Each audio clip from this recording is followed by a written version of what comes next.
The ranch isn't just about you anymore, Emma. My mother's voice echoed through the barn as she waved the sale receipts in my face. Your brother lost everything in that investment scandal. He needs a fresh start. I stood there, staring at the empty stalls where my beloved horses had been just yesterday. Shadow, my black stallion who'd been with me since I was 16.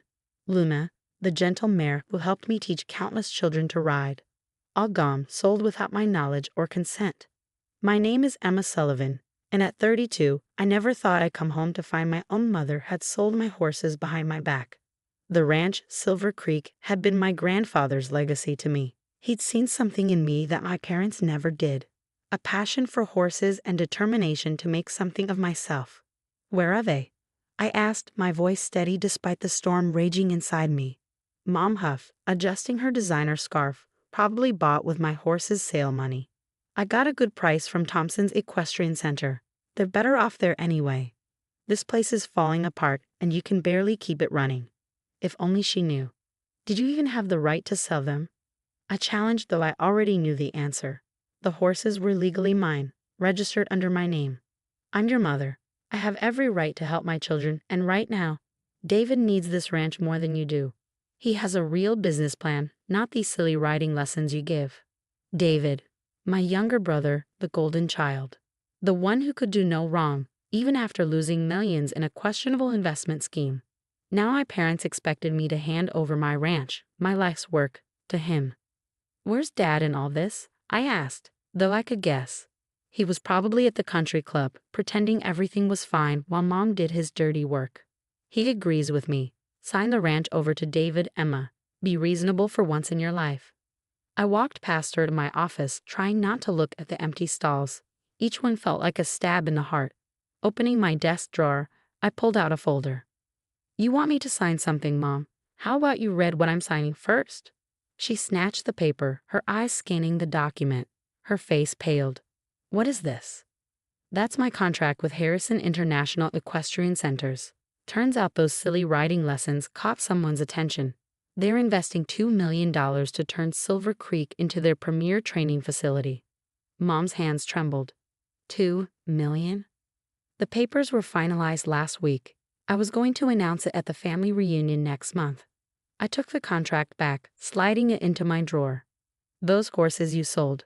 They were part of the breeding program Harrison planned to establish here. But David needs to face consequences for once in his life. I cut her off.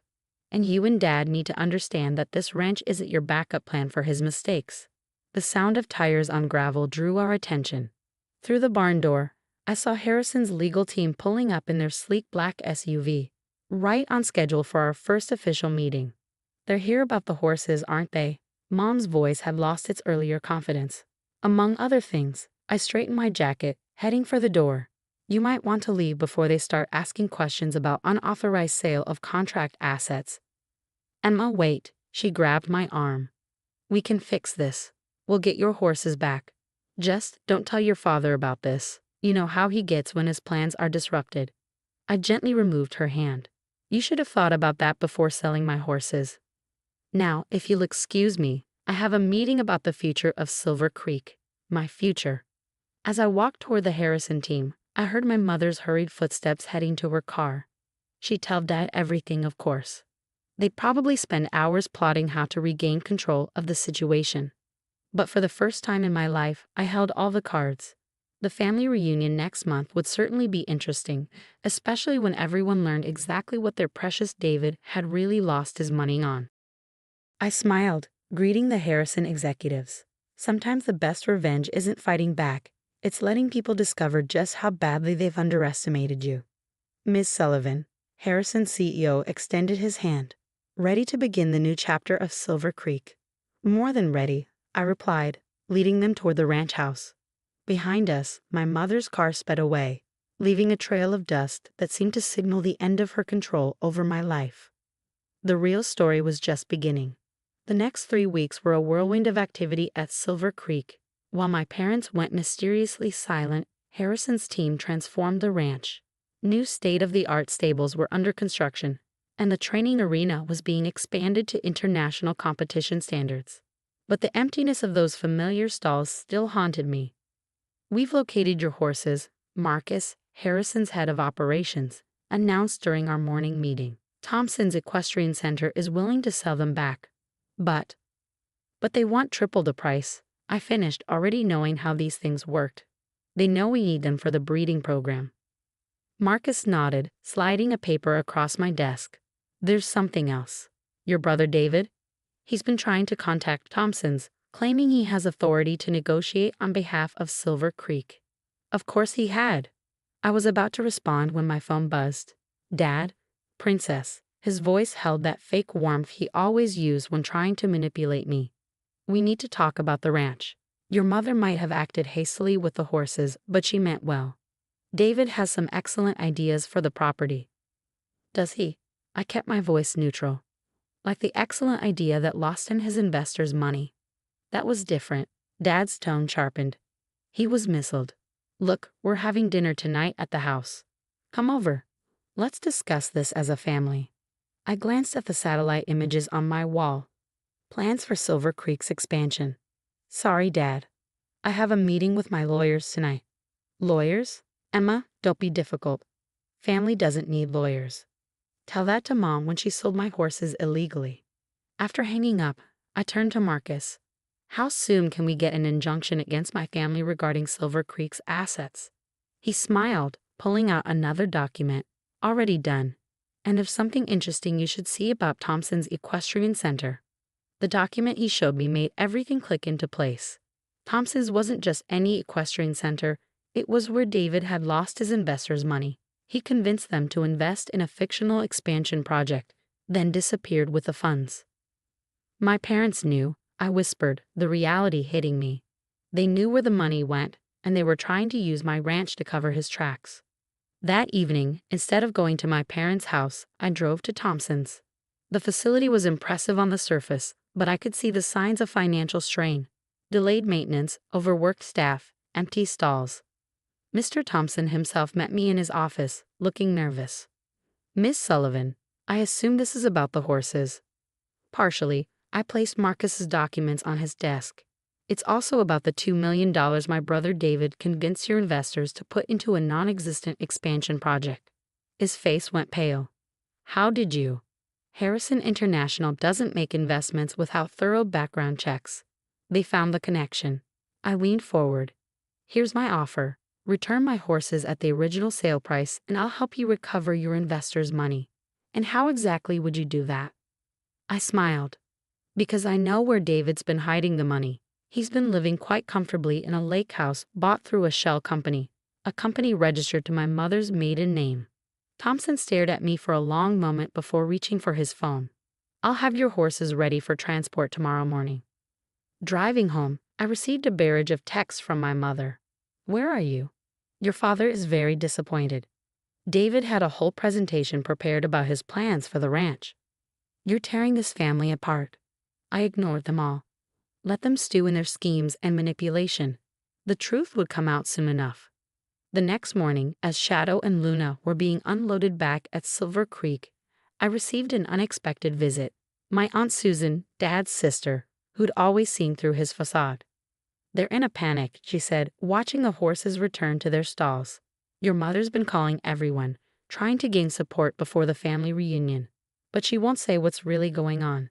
And David, mysteriously absent. Your father claims he's traveling for business." She turned to me, eyes sharp. "You know something, don't you?" I showed her the Thompson documents. Her eyes widened as she read. "The lake house," she breathed. "I knew that purchase was suspicious. Your mother claimed it was an investment property." "It was an investment, all right," I said, patting Shadow's neck. "An investment in keeping David out of jail." Aunt Susan handed back the documents. "The reunion's in 3 days. What are you going to do?" I looked around at my ranch, my grandfather's legacy that I'd built into something remarkable.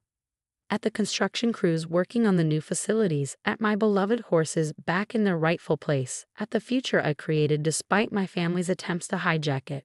"I'm going to let the truth speak for itself," I said, "and watch them try to talk their way out of this one." The family reunion was going to be more interesting than anyone expected. The date of the family reunion arrived with perfect weather and impeccable timing. Harrison's team had just finished the main stable renovation, and Silver Creek looked stunning. I'd arranged for the gathering to be held in the newly completed reception hall, a space that screamed success and professional management.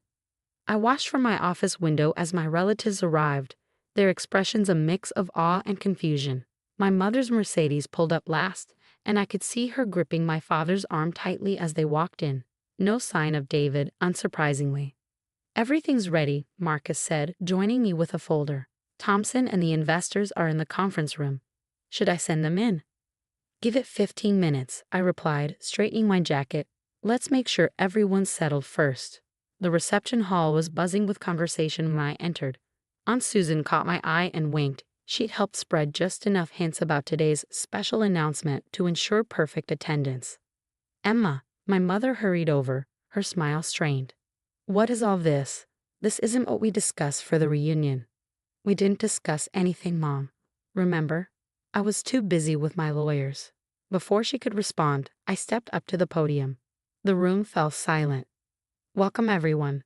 I'm sure you're all curious about the changes at Silver Creek. Today, I'm excited to announce our partnership with Harrison International Equestrian Centers." Murmurs rippled through the crowd. My father's face darkened. "This $2 million investment will make Silver Creek the premier equestrian training facility in the state." And speaking of investments, I nodded to Marcus, who opened the conference room doors. Mr. Thompson walked in, followed by 3 stern-looking men in suits, his major investors. My mother's face went white. Some of you might recognize Mr. Thompson. His equestrian center recently faced some financial difficulties due to a fraudulent investment scheme. A scheme orchestrated by someone in this family. "Emma, stop this at once." My father stood up, his voice thundering. "This is a family gathering, not a business meeting." "Oh, but it's about family, Dad, specifically about how you and Mom sold my horses illegally to Thompson's, trying to cover David's tracks. How you plan to use my ranch to repay the money he stole." The room erupted in shocked whispers. Aunt Susan stepped forward, holding up her phone. "David's at the lake house," she announced. "The one bought with stolen money. The police are there now." My mother collapsed into a chair, while my father's face turned purple with rage. "You called the police on your own brother," he sputtered. "No, Dad, Mr. Thompson's investors did. I just helped them find him." The investors stepped forward, presenting documents that laid bare the entire scheme. How David had convinced them to invest in a fictional expansion. How my parents had helped him hide the money, then tried to use my ranch to make restitution. "We've reached an agreement," I continued, my voice carrying over the chaos. "Thompson's returns my horses, the investors get their money back from the lake house sale, and David faces consequences for his actions, for once." "You've destroyed this family," my mother sobbed. "No, Mom. You and Dad did that when you decided David's crimes were more important than my hard work. When you tried to steal my grandfather's legacy to fix his mistakes." The next hour was a blur of revelations. Relatives who'd always suspected something was off with David's sudden wealth. Others who'd witnessed my parents' constant favoritism but stayed silent. The investors sharing exactly how David had manipulated them, using our family's reputation to gain their trust. Through it all, I stood firm, watching years of deception crumble. Finally, as the dust settled and the investors left with Thompson, my father approached me. "You could have handled this privately," he said, his anger barely contained. "Like you handled selling my horses privately, or helping David hide stolen money privately." I met his gaze steadily. "I learned from you, Dad. Family business should stay in the family, right?" He flinched at his own words being turned against him. Later that evening, as the last relatives left and the sun set over Silver Creek, I stood in the stable with Shadow and Luna. Their familiar presence was comforting after the day's storms. Aunt Susan found me there. "David's been arrested," she said softly. "Your parents are at the police station." I nodded, unsurprised. "You know," she continued, "your grandfather would be proud. Not just of the ranch's success, but of how you stood up for yourself. I just wish it hadn't come to this." "They gave you no choice, Emma. Sometimes the hardest part of family isn't keeping it together. It's knowing when to let toxic parts go." Looking out over my ranch at the new facilities gleaming in the sunset, I felt at peace. Tomorrow would bring its own challenges, but for now I had my horses back. My ranch was thriving, and for the first time in my life, my family saw me clearly. Sometimes the best revenge isn't just about winning. It's about standing tall in your own truth and letting others face the consequences of their choices.